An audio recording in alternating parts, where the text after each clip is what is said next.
ISF filing and moment of submission. Avoid penalties and delays. Welcome back to our channel, where we bring you all the latest information on customs brokerage and international trade.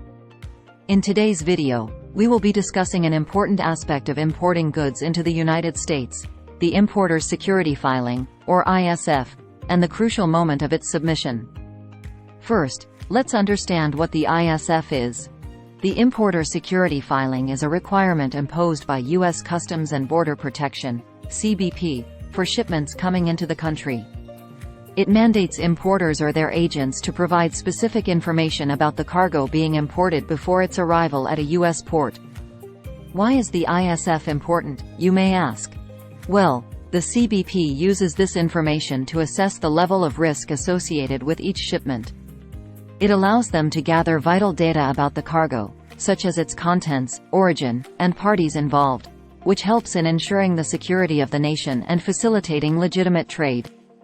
Failure to comply with ISF requirements can result in penalties and delays. Now, let's dive into the moment of submission for the ISF. Determining the moment of submission is crucial because it sets the timeline for when the filing must be made. Generally, the ISF must be submitted at least 24 hours prior to the cargo being loaded onto a vessel destined for the United States. However, there are exceptions to this rule for certain types of transportation modes and shipments. It is important to note that the responsibility for filing the ISF lies with the importer of record, who is typically the owner or purchaser of the goods. However, importers often engage the services of a customs broker to handle the complexities of filing the ISF and other customs requirements on their behalf. Customs brokers are experienced professionals who specialize in customs regulations and can guide importers through the process. Now, let's talk about customs bonds.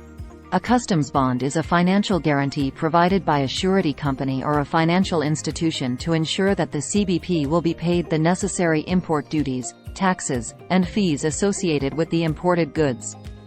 It acts as a form of insurance and protects the interests of the government and the importer. In the context of the ISF, importers are required to have a valid customs bond in place at the time of filing. This bond serves as a guarantee that the importer will fulfill their obligations with regard to the importation process, including the payment of any duties or penalties imposed by the CBP. Without a valid bond, the ISF may not be accepted by the CBP. To obtain a customs bond, importers can work with a surety company or a customs broker who can assist in the application process. The bond amount may vary depending on the importer's anticipated import volume and is usually calculated based on a percentage of the total duties, taxes, and fees paid to CBP in a year. In conclusion, understanding the moment of ISF submission is crucial for importers and their agents to ensure compliance with CBP regulations.